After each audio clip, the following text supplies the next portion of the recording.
But joining me now, Sky News political editor, Andrew Clennell. Andrew, great to have you on the program. It's just like the other day, I was sitting with you on this desk in Melbourne with the Aston by-election. Let's look at this issue about TikTok. Attorney General today has signed off a ban on TikTok being put onto government devices. That's not to stop, of course, politicians, I presume, having it on private phones. It's not the total ban either that the US is looking into. Some questions abound, plenty of concern that this has taken too long. Tell us more. Better late than never, I guess. Look, we tend to do what the other Five Eyes countries do on national security. This is no exception, but we are the last. And I think it's been waiting for the Prime Minister's sign-off, to be honest, Peter. I think there's been a delay there. There was a story that came out about the Department of Prime Minister and Cabinet, some advice warning about the view of China on it. Well, it's good to see that was ignored. So, but my understanding is this has been there's been a report before the Home Affairs Minister for some time, and it finally must have got the tick off in NSC. I think they would have waited until the Aston by-election, knowing that it would probably be negatively received by that 15%, You cynic, 14% Peter. vote in Aston. I kid you not. I have been there when these decisions have been made. State governments, are they going to enforce the rule?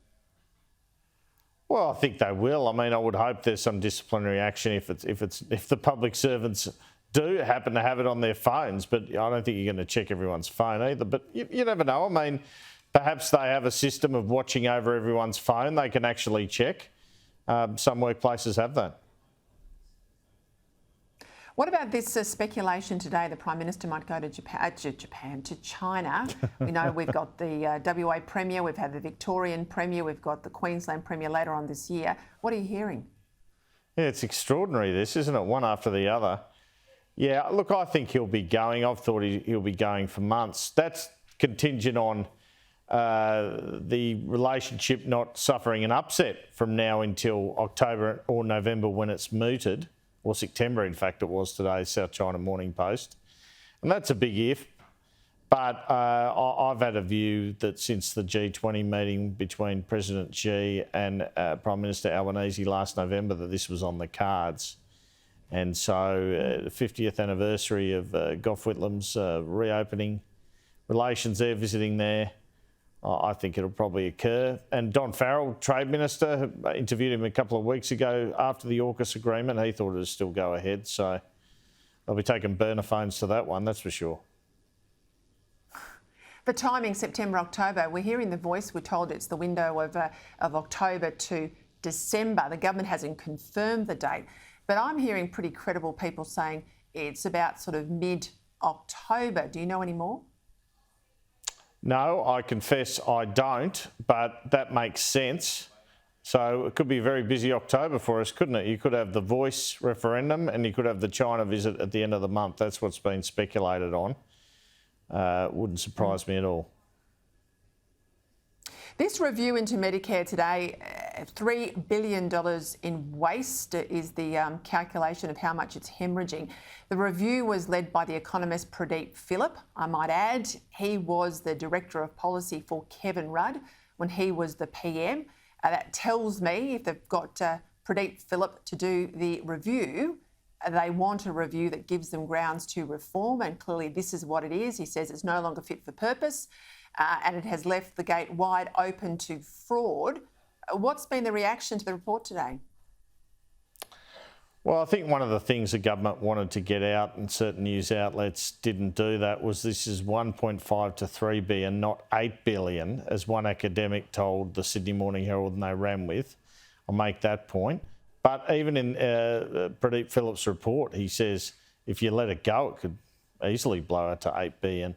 So I would hope they would address this. I get the impression they're going to address some of the NDIS waste in the budget too, and that's the right thing to do in this inflationary environment, to look at cutting spending and waste. Now, you know, you hear an awful lot about tax, particularly from the Treasurer, but let's forget tax for a minute and let's worry about spending, and those are the two ripe areas for a bit more examination of whether there's better ways to use that money. Couldn't agree more. Couldn't agree more, but I'm always concerned about accounting trickery this close to a budget. So no problem if they've actually got the waste, saved the spending being lost, and then they book the saving. But I reckon, and I'll look for it on budget night, I reckon part of this talk is that they can book in the out years $3 or $4 billion of saving for Medicare reform. It won't have happened, probably won't even really be announced, but they're going to look for savings in the out years, and I think this is a hook for that, as will be the NDIS.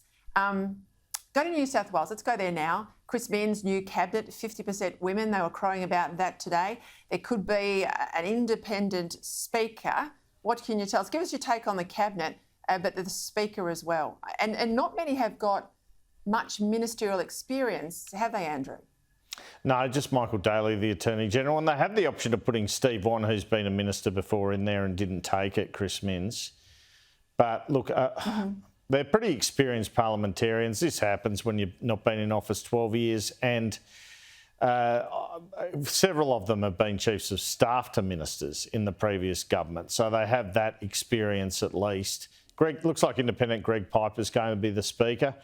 Geez, if they'd just gone a little bit harder on things like postal vote campaigns, maybe they would have hit 47 instead of 45 and not have that dilemma, Peter. But I am reminded that Bob Carr won with a one-seat majority, 200 votes in 95, and they managed to stay in 16 years. It looks like Albanese, unless something changes, is heading in that direction, narrow margin which grows. There is ability to do that because incumbency gives you such an advantage, and oppositions are often in disarray after a defeat, and that is certainly the case with the New South Wales Liberals at the moment. Well, what's going to happen with the Liberal Party leader? Because there's also talk the Nationals are going to have a leadership change. Well, my tip, for what it's worth, is that they will have a leadership change, which Paul Toole might think is a bit unfair when he saved a couple of marginals as leader in Upper Hunter and Tweed.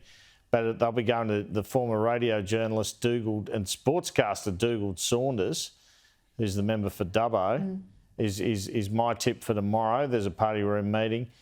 In terms of the Liberals, I think they're waiting to see if Mark Speakman will run, and I think that's contingent on whether Scott Morrison is indeed retiring, as I'm tipping, and he goes for the seat of Cook in a by-election. But these people want to make up their minds soon, don't they? Anyway, look, if Speakman goes federal attempts to, it'll be Alistair Henskins. What comes first? So if we see that Speakman doesn't run for the leadership, that's matching your mail that Scott Morrison will announce his retirement. Do we read that into it? If because they've got to get a leader pretty soon. If Speakman doesn't run, is the Cook departure of Scott Morrison very real then? I would say yes. And I think there's a strong chance that will occur. So you're right. We'll be able to read a lot into whether Speakman runs. If he doesn't run, I think it's Henskins.